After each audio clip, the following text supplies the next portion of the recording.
This video is made possible by Audible. Get a free audiobook of your choice from Audible exclusively by going to audible.com/reallifelore in the description.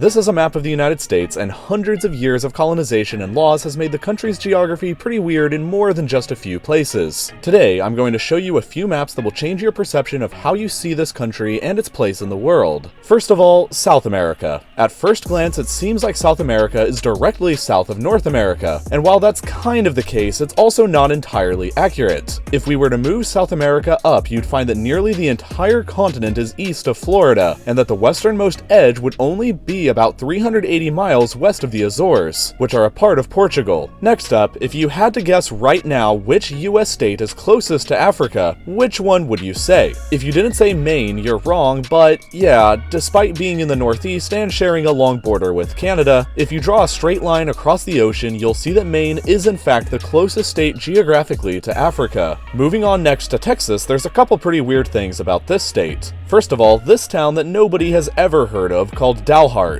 This town is located 485 miles away from the Texan state capital of Austin, which means that Dalhart is actually closer to the state capitals of New Mexico, Oklahoma, Colorado, Kansas, Nebraska, and Wyoming. 6 other different states. Another way to understand just how big Texas actually is by taking a look at the city of El Paso, located in the westernmost edge of the state. If you draw a line from here to the easternmost edge of Texas, and then move that line over to point to the west, you'll see that the line goes past Los Angeles, meaning that LA is closer to El Paso than the other side of Texas is. But LA itself is in a deceiving geographic location of its own. You would think that since it's on the west coast, it would be further west than most other US cities, but that's not totally true either. Reno, Nevada is actually located further west than LA is, which you can see when a line is drawn from Reno southwards.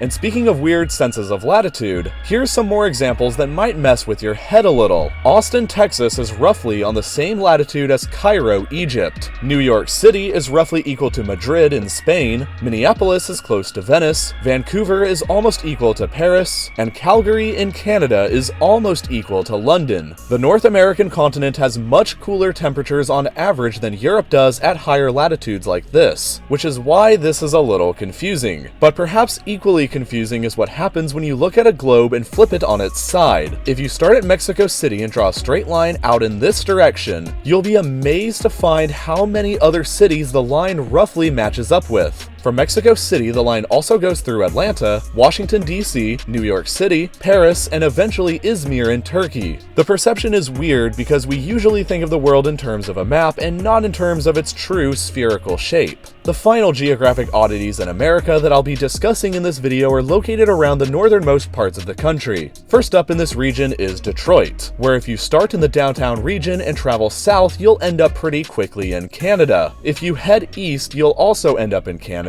If you go north, you'll end up in Lake Huron, and then eventually Canada again. It's easy to end up in Canada while in Detroit, but it's even easier while in Point Roberts, an exclave of the United States south of Vancouver. The only way to get from this part of America to the other part of America is by driving 25 miles through Canada, using their very small airport or taking a boat across the bay. There's over 1,300 people that live here, and only one school that only provides education up to 4th grade. From 4th grade on, American children in the Point have to take a 40-minute bus ride through Canada to the other side of the US. And finally, let's talk a little bit about Alaska. Alaska is pretty obviously the northernmost US state, but it's also at the same time the westernmost and easternmost state because of the international date line located here, which part of Alaska crosses over. The date line causes another weird situation here though on the Diomede Islands, where it crosses between one island owned by Russia and another island owned by the United States. The result is that despite only being just a couple miles away from one another, the Russian island is 21 hours ahead in time from the American island.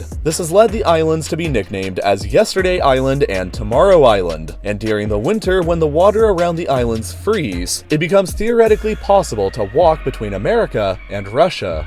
While in reality it may be illegal to walk between the two islands, something that isn't illegal at all is clicking the link in this video's description to get a free audiobook of your choice at audible.com/reallifelore. As I'm sure you've heard before, Audible is a leading provider of audiobooks and other spoken word entertainment. They have so many amazing titles, with several that deal specifically with geography. I've been reading Prisoners of Geography by Tim Marshall lately, which influenced not only the creation of this video, but a lot of other videos that I've made and Sam from Wendover Productions has also made. If you're wanting a deeper understanding of the things we talk about in videos like this one, I highly recommend giving it a listen. But what's best about Audible is that they stand behind their product. If you don't like what you've listened to, you can swap it out for another one with their great listen guarantee. Once you try out your free book, membership includes one free title each month and 30% off everything else. I love listening to audiobooks while I'm driving or when I'm exercising, and I'm sure you will too, so it's worth going and trying out a book for free with their 30-day free trial by clicking the link in the description at audible.com/reallifelore or by texting Real Life Lore to 500-500.